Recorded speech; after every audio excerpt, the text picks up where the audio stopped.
I don't know if you guys would agree with this or not, but over the years, as I've worked with a lot of individuals and companies and organizations, there's a lot of focus on skill development, on talent development, on even development in terms of communication skills and people skills, and those things are absolutely essential and important for the success of any organization. But one area that you don't see a lot of focus on is in the areas of what I call character development, or the virtues.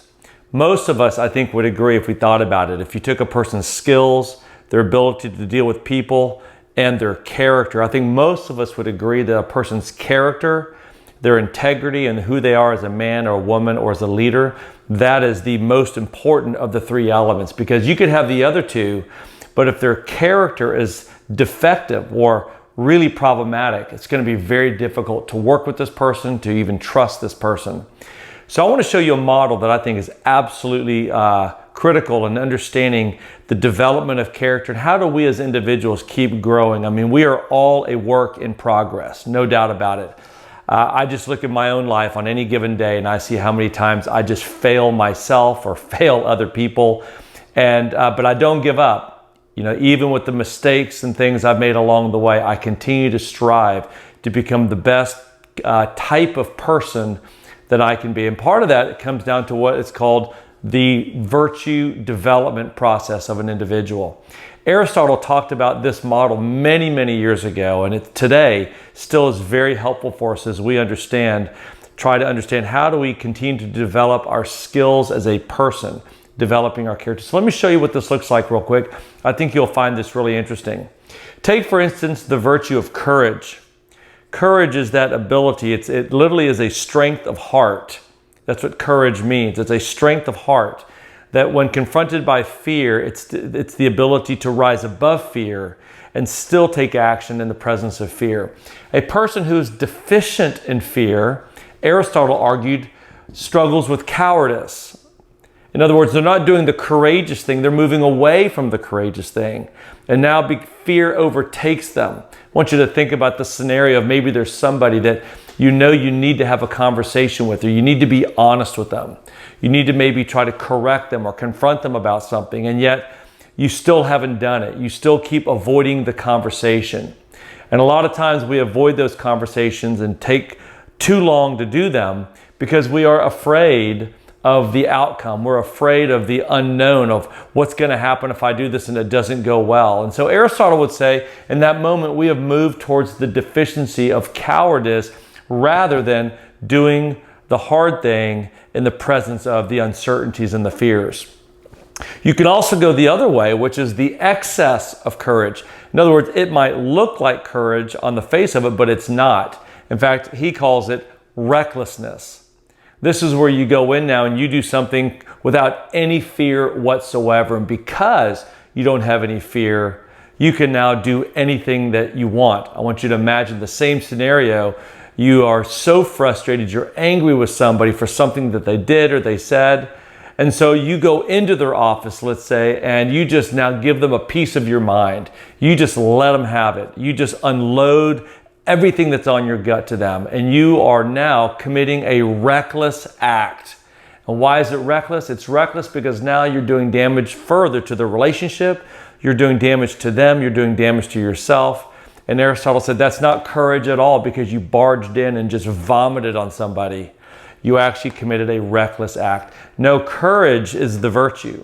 So what would that look like? That would look like going into that office and being honest and practicing candor with them, letting them know what is on your mind and what you're feeling, but doing it also with a sense of restraint, that you're not moving towards recklessness, but there's a sense of restraint that you're saying it in a constructive manner to them. See, that takes courage. I'll give you one more example. Take the virtue of excellence. Excellence, the Greek word for that is the name of the podcast. It's arete. Excellence is doing things to the best of your ability. It's the pursuit of excellence as a way of life, doing things to the best of your ability. The deficiency of excellence is mediocrity. That's basically doing something so that it's just good enough, or even sloppiness. It's not even good enough. It's just, you just got it off your desk. You just ripped through it and passed it on. The problem is there's errors, there's mistakes that somebody's going to have to fix. Now it's going to take longer because now they got to go back to it and redo the work for you.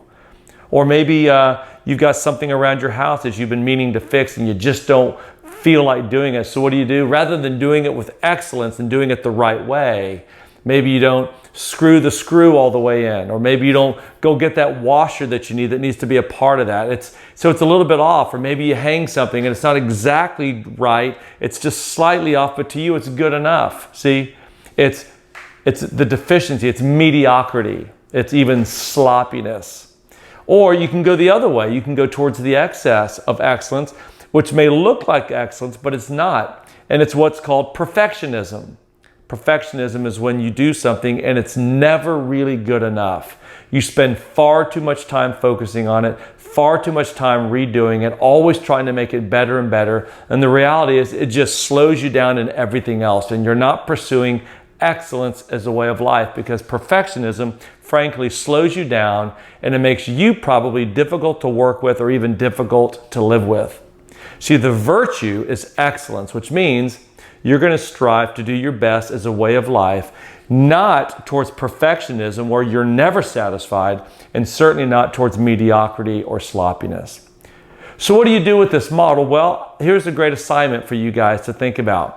Take 30 minutes if you have 30 minutes and make a list of 8 or 10 virtues. You could come up with things like humility, patience, self-control, self-discipline, confidence. You could come up with all of these are virtues, and come up with what do you think the deficiency is and what do you think the excess is when you go beyond it. And ask yourself the question as you begin to make this list of virtues, how are you doing? How is your development in these areas of the virtues? If you do lean one way or the other towards the deficiency or the excess of different virtues, which ones are they? And begin asking yourself, which virtues do I need to focus on? Do I need to spend more time on so that I as a leader continue to grow and develop as a person? Because I promise you, the more you develop the virtues, as you begin to live more in the space of the virtue and not in the deficiency and not in the excess, the more you're going to gain credibility in the eyes of the people around you. And you're going to gain a lot more success, a lot more respect, and a lot more admiration from people around you, because you're living your life in a very virtuous way and people respect great people of character. Hope that helps you. Take some time, practice it, and just begin working not just on your talents and your skills and your communication skills, but let's keep working on the character within all of us so that we can become the best that we can possibly be.